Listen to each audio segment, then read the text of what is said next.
उदयपुर गांव में लंबोदर नाम का एक छोटे कद वाला नाटा आदमी रहता है।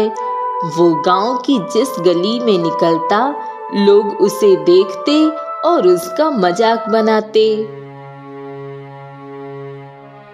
अरे अरे, वो देखो, नाटा जा रहा है। कितना छोटा कद है इसका।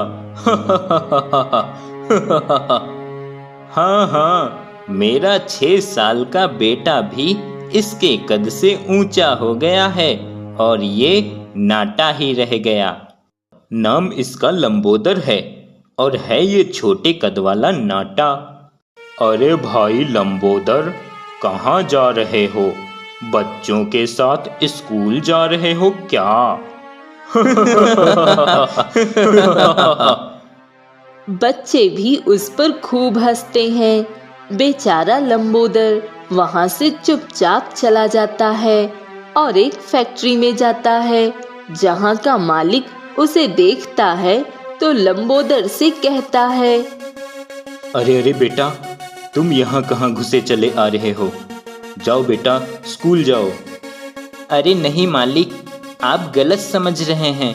मैं बच्चा नहीं हूँ, मैं 28 साल का नौजवान हूँ। आपके पास काम मांगने आया हूँ।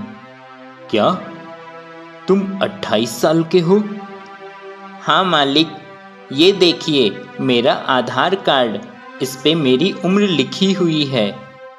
हाँ, आधार कार्ड पे तो तुम्हारी उम्र 28 ही है, पर तुम तो बच्चे लगते हो। तुम्हारा तो कद भी बच्चों वाला है। मालिक, मैं नाटा हूँ, छोटे कद वाला। मेरी ऊंचाई जब मैं 5 साल का था, उसके बाद बढ़नी बंद हो गई, इसीलिए मैं इतने ही कद का रह गया। मालिक, मुझे कोई काम दे दीजिए, बहुत मेहरबानी होगी आपकी। देखो लंबोदर, फिलहाल फैक्ट्री में अभी तो कोई काम है नहीं तुम्हारे लायक, और अगर हम तुम्हें रख भी लेंगे तो आए दिन पुलिस वालों का यहाँ आना जाना रहता है। वो तुम्हें देखेंगे तो हम पे बाल मजदूरी की धारा लग जाएगी और मेरी फैक्ट्री भी बंद हो सकती है। तो लंबोदर, मुझे माफ़ कर दो, तुम कोई और ही काम देख लो। लेकिन मालिक, अभी तो मैंने आपको अपना आधार कार्ड दिखाया। जब मेरे पास सबूत है कि मैं नौजवान हूँ, तो आप पे कोई धारा क्यों लगेगी? लंबोदर, तुम समझ नहीं रहे हो। यहाँ के इंस्पेक्टर से मेरी थोड़ी अनबन हो गई थी। उससे मेरी बिल्कुल नहीं बनती। उसे मुझे फंसाने का कोई बहाना चाहिए। वो ये भी साबित कर सकता है कि मैंने तुम्हारा आधार कार्ड 28 की उम्र का जाली बनवाया है। इसीलिए मैं किसी भी तरह का कोई रिस्क नहीं लेना चाहता। मुझे माफ करो, अब तुम जा सकते हो यहाँ से।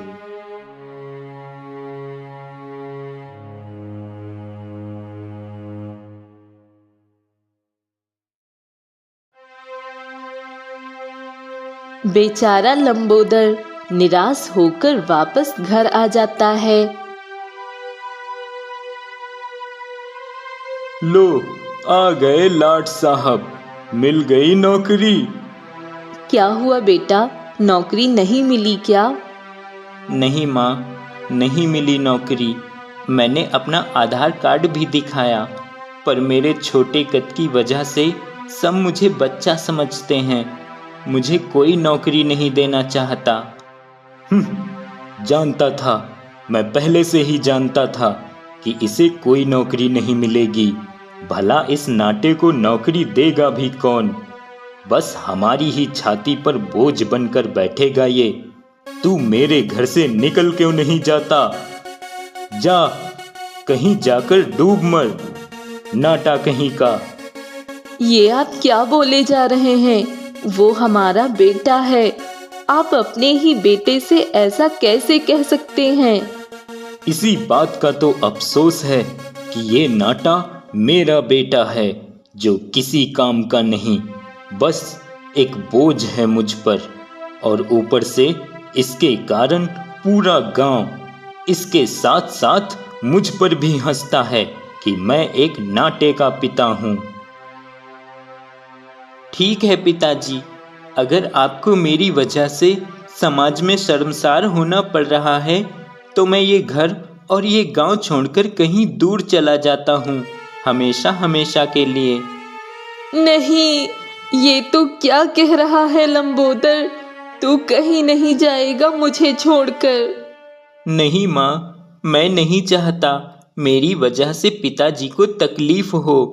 मुझे जाने दो माँ, क्या पता शायद यही मेरी किस्मत में लिखा हो। नहीं नहीं बेटा लंबोदर, रुक जा बेटा, मत जा। लंबोदर नहीं रुकता, वह चला जाता है। ये क्या किया आपने? अपने ही बेटे को घर से निकाल दिया।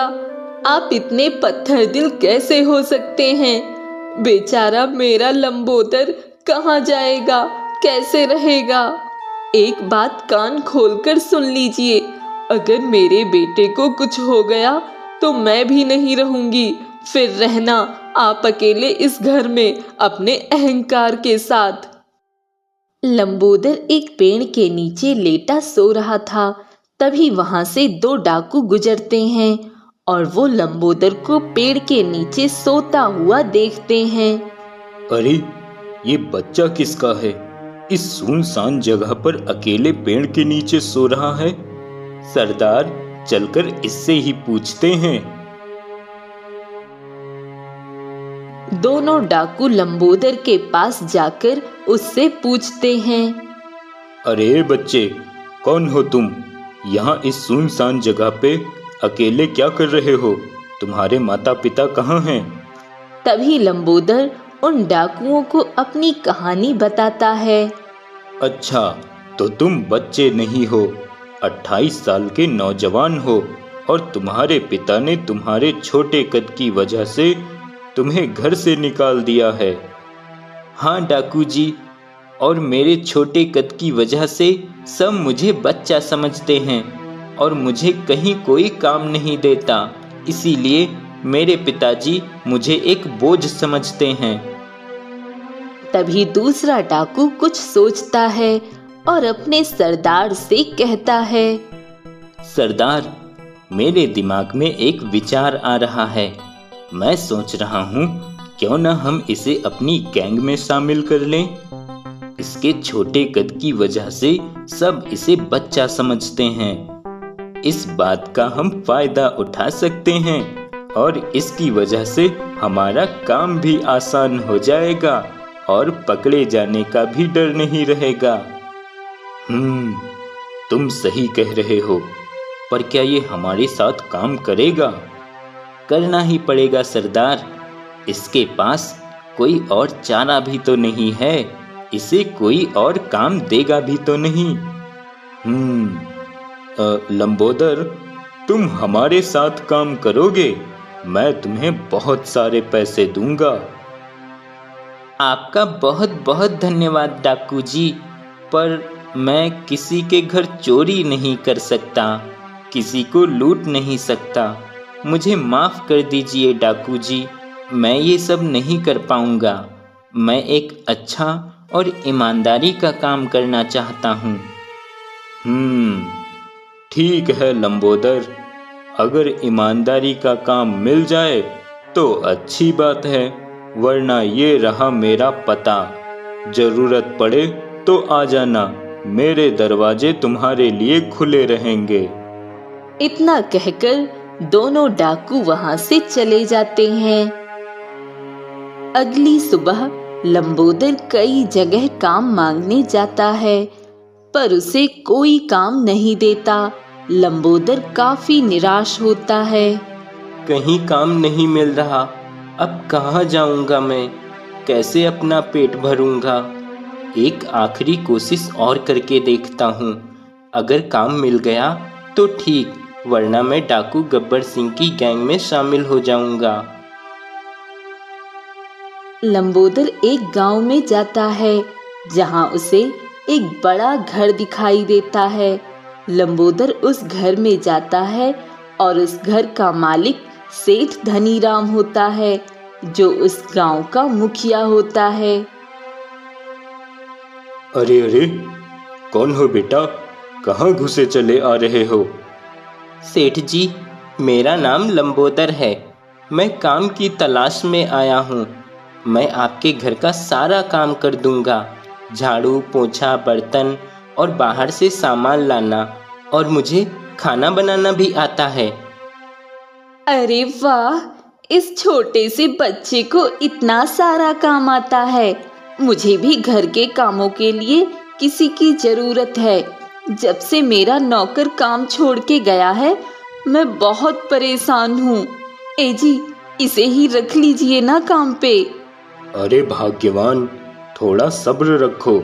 मैंने तुमसे कहा था कि मैं घर के काम के लिए किसी को ढूंढ लूंगा, तो मुझे ढूंढने का थोड़ा समय तो दो। ऐसे किसी बच्चे को कैसे काम पे रख लूं? वो सब मैं कुछ नहीं जानती। मुझे जल्द से जल्द घर में काम के लिए एक नौकर चाहिए। आपको मेरी जरा सी भी चिंता नहीं है। इतना बड़ा घर है, इतना सारा काम होता है घर में। मैं अकेले सारा काम करते करते कितना परेशान हो जाती हूँ। आपको क्या, आप तो बैठे रहते हो अपनी पंचायत लिए। इतने दिनों से कह रही हूँ एक नौकर ढूंढ दो, न ढूंढ के देते हो, और जो आया है खुद से चलकर काम करने, उसे भी भगा रहे हो। अरे भाग्यवान, तुम तो एक बार शुरू हो जाती हो तो चुप होने का नाम ही नहीं लेती हो। ऐसे कैसे काम पे रख लूं? ये एक बच्चा है। अरे बच्चा है तो क्या हुआ? जब वो खुद कह रहा है कि उसे घर का सारा काम आता है और वो सारे काम कर लेगा, तो आपको उसे रखने में क्या तकलीफ है? सेठ जी, मेरी बात सुनिए। मैं बच्चा नहीं हूँ। मैं 28 साल का एक नौजवान हूँ। क्या तुम 28 साल के हो? पर तुम तो बच्चे दिखते हो। लेकिन किसी को यकीन कैसे होगा तुम बच्चे नहीं 28 साल के हो? बोलो। सेठानी जी, ये रहा मेरा आधार कार्ड। इस पे मेरी उम्र लिखी हुई है। देखा आपने, ये बच्चा नहीं है, बस नाटा है। अब तो रख लीजिए इसे काम पे। हाँ हाँ ठीक है, रख लेते हैं। पर हम तुम्हें क्या कहें, नाटा या लंबोदर? जैसा आपको ठीक लगे सेठ जी। देखो लंबोदर, काम तो करोगे, पर किसी प्रकार की हेरा फेरी अगर की तो तुम मुझे जानते नहीं हो। सेठ जी, मैं आपको शिकायत का कोई मौका नहीं दूंगा। तो ठीक है, जाओ अपनी सेठानी जी की काम में मदद करो। और भाग्यवान, लंबोदर को उसका नौकर कक्ष भी दिखा देना। लंबोदर, ये रहा तुम्हारा कमरा। पहले अपने कमरे की सफाई कर लो, फिर पूरे घर की सफाई कर लेना। अब लंबोदर घर के सारे काम करता और उसका गुजारा चलने लगा। एक दिन, लंबोदर, ए लंबोदर, जरा मेरे लिए एक गिलास पानी ले आना। लंबोदर पानी लेकर आता है। तभी गांव का एक व्यक्ति भी रोते हुए मुखिया के पास आता है। मुखिया जी, मुझ गरीब पे रहम कीजिए मालिक। मेरी जमीन मुझे वापस कर दीजिए। मेरा परिवार भूखा मर जाएगा। अरे ये रोना धोना बंद करो मेरे सामने मनोहर। मैं तुम्हें पहले ही इतनी मोहलत दे चुका हूँ। अब और कितनी मोहलत दूं? समय की एक सीमा होती है। मैं कुछ नहीं कर सकता। अब जाओ यहाँ से, मेरा समय खराब मत करो। बेचारा मनोहर निराश होकर चला जाता है। लंबोदर, पानी लेकर खड़े ही रहोगे या पिलाओगे भी? जी मालिक, ये लीजिए। मालिक, वो आदमी बेचारा कितना परेशान था। उसके पास उसका खेत नहीं रहेगा तो उसके परिवार का गुजारा कैसे होगा? आप उसे थोड़ा समय और दे देते। नौकर हो, नौकर की ही हैसियत से रहो लंबोदर। अब मैं एक नौकर की सलाह पे काम करूंगा। मुझे क्या करना है मुझे अच्छे से पता है। तुम अपना काम करो। कहाँ जा रहे हैं आप मालिक? गांव के लोगों से मिलने जा रहा हूँ। कुछ काम है मुझे। मालिक, कुछ ही देर में आपकी दवा का समय हो जाएगा, इसलिए मैं भी आपके साथ चलता हूँ। लंबोदर सेठ धनीराम के साथ ही गांव में जाता है और वह देखता है सेठ धनीराम अपने ही गांव के लोगों को डराता धमकाता है। कान खोल कर सुन लो तुम सब। सेठ धनीराम हूँ मैं, इस गांव का मुखिया। मैं जो कहूँगा तुम सबको करना होगा।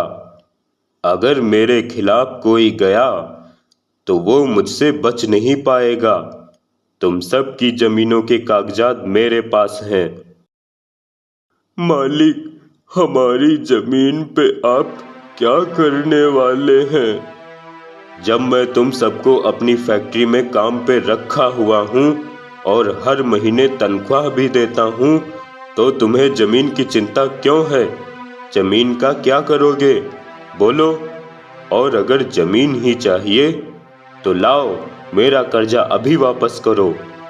बेचारे सभी गांव वाले चुप रह जाते हैं और कोई सेठ धनीराम से कुछ नहीं कह पाता। घर वापस आने के बाद लंबोदर अपने नौकर कक्ष में सोचता है, आखिर सेठ जी ने गांव वालों की जमीन अपने पास क्यों रख रखी है, और वो गांव वाले सेठ जी से ऐसा क्यों पूछ रहे थे कि सेठ जी गांव वालों की जमीन का क्या करेंगे? लंबोदर ये सब सोच ही रहा था कि मुखिया की पत्नी उसे आवाज देती है, लंबोदर, ए लंबोदर। जी मालकिन, आया। जी मालकिन, बताइए। ये पैसे और सामान की लिस्ट है, बाजार से ये सारा सामान ले आओ जल्दी। और हाँ सुनो, झोला लेके जाना और झोले में ही सारा सामान लेके आना। ऐसे पॉलीथीन दिखाते हुए मत लाना सामान, लोगों की नजर लग जाती है। ठीक है मालकिन, मैं झोला लेकर जाता हूँ। पिछली बार झोला लेकर जाना भूल गया था। लंबोदर झोला लेकर बाजार जाता है और सब्जियां और सारा सामान खरीदने के बाद वापस लौटते हुए मंदिर के पास लंबोदर की नजर डाकू गब्बर पे पड़ती है, जो गरीबों को खाना खिला रहा होता है। अरे, ये तो डाकू गब्बर सिंह है। ये यहाँ क्या कर रहा है? लंबोदर गब्बर सिंह के पास आता है। डाकू गब्बर सिंह, मुझे पहचाना? अरे लंबोदर, चुप रहो। इतनी जोर से मुझे डाकू गब्बर सिंह मत कहो। हमें यहाँ कोई नहीं जानता। ये मेरा गांव है। यहाँ सब मुझे दयाराम और इसे मायाराम के नाम से जानते हैं। तभी एक गरीब आदमी दयाराम के पास आता है। आपका बहुत बहुत धन्यवाद दयाराम जी। आप न होते तो मैं अपने बच्चे को कभी नहीं बचा पाता। अगर आज मेरा बेटा जीवित है तो सिर्फ आपकी वजह से दयाराम जी। आप धरती पर भगवान का रूप हो दयाराम जी। अरे नहीं भाई, ऐसा मत कहो। मैं बस एक मामूली इंसान हूँ और मुझे इंसान ही रहने दो। मैं कोई भगवान नहीं, मैं तो बस इंसानियत का फर्ज निभा रहा हूँ। और तुम चिंता मत करो, मैं जल्द से जल्द सेठ धनीराम के पास से तुम सब गांव वालों की जमीन के कागजात वापस लेकर ही रहूंगा। वह गरीब आदमी चला जाता है। लंबोदर को कुछ भी समझ नहीं आता। इतना क्या सोच रहे हो लंबोदर? मैंने जो अभी देखा, मैं आश्चर्य में हूँ।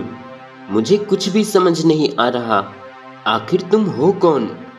और तुम अभी किस सेठ धनीराम की बात कर रहे थे? मैं उसी सेठ धनीराम की बात कर रहा हूँ जिसके घर में तुम नौकरी करते हो लंबोदर। इस दुनिया में जो दिखता है वो सच होता नहीं, और जो सच होता है वो दिखता नहीं। जैसे तुम्हें लगता है कि तुम सेठ धनीराम के घर पे ईमानदारी का काम करते हो, पर सच ये है कि तुम एक असली डाकू के घर में काम करते हो, जो अपने ही गांव के लोगों को लूटता है। लेकिन मैं आपकी बात कैसे मानूं दयाराम जी? माना मेरे सेठ जी थोड़े कड़क हैं, पर वो लोगों का भला करते हैं। उन्होंने गांव वालों को अपनी फैक्ट्री में काम दिया है। लंबोदर, तुम बहुत नादान हो, भोले हो। तुम्हें क्या लगता है सेठ धनीराम ने तुम्हारे अच्छेपन की वजह से तुम्हें अपने घर पे काम पे रखा है? और तुम्हारा सेठ बहुत दयावान और बहुत अच्छा है। सेठ धनीराम ने तुम्हारे भोलेपन का फायदा उठाया है। लंबोदर, अनजान होते हुए भी उसने तुम्हें काम पे क्यों रख लिया? दरअसल वो तुम्हें पहले से ही जानता है, बस तुम ये बात नहीं जानते। और हाँ, उसने गांव वालों को फैक्ट्री में काम पे क्यों रखा है, पता लगाओ तो तुम्हें ये भी पता लग जाएगा। अच्छा, मैं चलता हूँ, बहुत देर हो गई है, मालकिन गुस्सा करेंगी।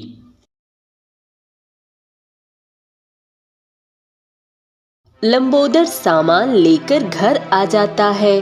तभी मालकिन गुस्से में, कहाँ मर गया था लंबोदर के बच्चे? यहाँ सब मेहमान बैठे हैं, मैं कब से तेरा इंतजार कर रही हूँ। सामान लेने किसी दूसरी दुनिया में चला गया था क्या बेवकूफ? मालकिन, वो मैं। अब ये बकरी की तरह मैं करना छोड़ और जल्दी से किचन में जाकर मेहमानों के लिए नाश्ता बना। इतनी देर से मेहमान बैठे हैं, मेहमानों से मेरी बेइज्जती कराएगा ये, नाटा कहीं का। लंबोदर बेचारा डांट खाने के बाद नाश्ता बनाने किचन में जाता है और मेहमानों के लिए नाश्ता बनाकर मेहमान कक्ष की ओर लाता है। तभी वो देखता है,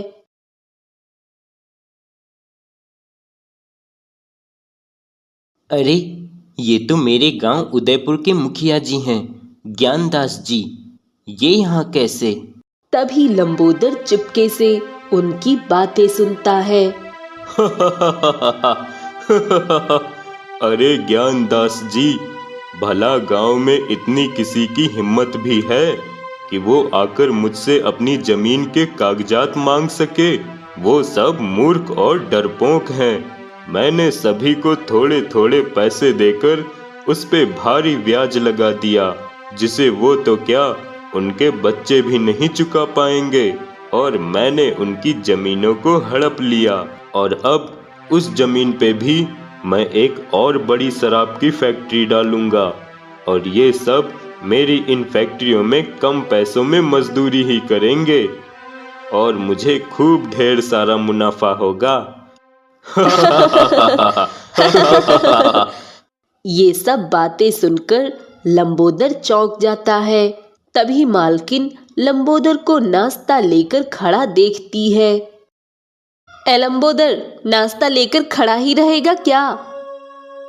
लंबोदर नाश्ता मेज पर रखकर जाने लगता है। अरे लंबोदर, कैसे हो? तो तुम यहाँ नौकरी कर रहे हो? जी मुखिया जी, मैं यहाँ नौकरी कर रहा हूँ। मुखिया जी, मेरे माता पिता तो ठीक है ना? हाँ हाँ लंबोदर, तुम्हारे माता पिता बिल्कुल ठीक हैं। तुम यहाँ आराम से नौकरी करो, परेशान मत होना। मैं हूँ ना, पूरे गांव का ख्याल रखने के लिए। हा हा हा हा हा हा हा हा हा हा। आपका बहुत बहुत धन्यवाद मुखिया जी। लंबोदर के जाने के बाद, धनीराम जी, आपने यहाँ अपना रौब जमा रखा है, और मेरे गांव उदयपुर में मैंने अपना। अब इस लंबोदर को ही देख लो, ये अपना घर छोड़ के क्या आया। मेरे लिए ये और भी अच्छी बात हो गई। मैंने इसकी सारी जमीन और इसके घर के कागजात सब अपने पास रख रखे हैं। समय आने पर उन दोनों को मैं धक्के मारकर बाहर निकाल दूंगा। तब तक तुम इसे अपने घर पर ही नौकर बना के रखो। फिक्र मत कीजिए ज्ञानदास जी, आपके कहने पर ही तो मैंने इसे अपने पास काम पे रख लिया। और इस बेवकूफ नाटे को लगता है कि हमने इस नाटे को इसकी अच्छाई पे अपने घर पे काम पे रख लिया है। वैसे देखा जाए तो ये बेवकूफ नाटे को काम पर रखने में फायदा ही हुआ है। इसकी इतनी बड़ी जमीन हमारे हाथ लग जाएगी और हमें हमारे इशारे पर नाचने वाला कम पैसों का एक नौकर भी मिल गया है। इस लंबोदर की जमीन काफी बड़ी है और इसके बाप ने इसे नाटा होने की वजह से जो इसे घर से निकाल दिया, उससे हमारा रास्ता और भी साफ हो गया जमीन पाने का। और उन दोनों को तो मैं आसानी से निकाल दूंगा उनके घर से। लेकिन अगर ये लंबोदर वापस अपने घर आ जाता तो थोड़ा मुश्किल हो जाता जमीन हड़पना। इसीलिए मैंने आपसे इसे काम पे रख लेने को कहा था धनीराम जी। लंबोदर उन सभी की बात को चुपके से खड़ा सुन रहा होता है और उसके पैरों तले जमीन खिसक जाती है। हे भगवान, ये मैंने क्या कर दिया? जरा सी बात पे मैं घर छोड़ के आ गया। पता नहीं किस हाल में होंगे मेरे माता पिता। डाकू गब्बर सिंह ने सही कहा था, शराफत का मुखौटा पहने असली डाकू तो ये लोग हैं जो सरेआम गांव वालों को लूट कर उनका खून चूस रहे हैं। लंबोदर चुपके से सेठ धनीराम के घर से निकलकर डाकू गब्बर सिंह के पते पर पहुंच जाता है और उससे सारी बात बताता है। मैंने तो तुमसे पहले ही कहा था लंबोदर, पर तुम्हें मेरी बातों पर यकीन कहाँ था। मुझे माफ कर दो, मैंने आपको समझने की कोशिश भी नहीं की। मैं तो बस एक ईमानदारी का काम करके अपने जीवन का गुजारा करना चाहता था और अपने पिता को दिखाना चाहता था कि मैं भी कुछ कर सकता हूँ। पर मुझे क्या पता था कि मेरे जाने से मेरे माता पिता को पैसों और जमीन के भूखे ये लालची सेठ लूट खाएंगे। सरदार, ये समय ये सब सोचने का नहीं है। अब इन लालची सेठों को सबक सिखाना ही होगा, वरना ये दोनों लालची सेठ इन दोनों गांव के सभी लोगों को बर्बाद कर देंगे। हाँ मयाराम, तुम बिल्कुल सही कह रहे हो।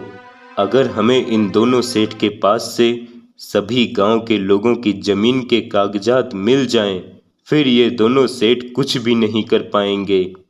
मुझे पता है, इन दोनों सेठों के घर की सारी जानकारी है मुझे, क्योंकि सेठ धनीराम के घर पे तो मैंने नौकरी की है। मुझे उसके घर का कोना कोना पता है। और दूसरा सेठ ज्ञानदास जो मेरे ही गांव का है, उसके घर पे भी मैं कई बार पिताजी के साथ काम से जा चुका हूँ। मुझे अच्छी तरह पता है इन लोगों ने गांव वालों के जमीन के कागजात कहाँ छुपा रखे हैं। तब तो ये काम तुम्हें ही करना होगा लंबोदर। लेकिन अगर मैं वेश बदल कर भी जाऊंगा तो भी मेरे छोटे कद की वजह से सब मुझे पहचान लेंगे। इसका उपाय है मेरे पास। इसके बाद उसी रात सेठ धनीराम के घर में पूरे कपड़े से ढका हुआ एक लंबा डाकू घुसता है और कागजात चुराकर जाने लगता है। तभी सेठ धनीराम की पत्नी उसे देख लेती है। आ भूत! तभी सेठानी की आवाज सुनकर सेठ धनीराम भी आ जाता है और उसे कागजात लेकर जाते हुए देख लेता है। अरे ये क्या? ये कौन है जिसकी टांगे इतनी लंबी हैं? इसके पास तो बंदूक भी है। इसका मतलब ये कोई लंबी टांगों वाला डाकू है। मैं लुट गया, बर्बाद हो गया। गांव वालों की जमीन के सारे कागजात ले गया ये डाकू।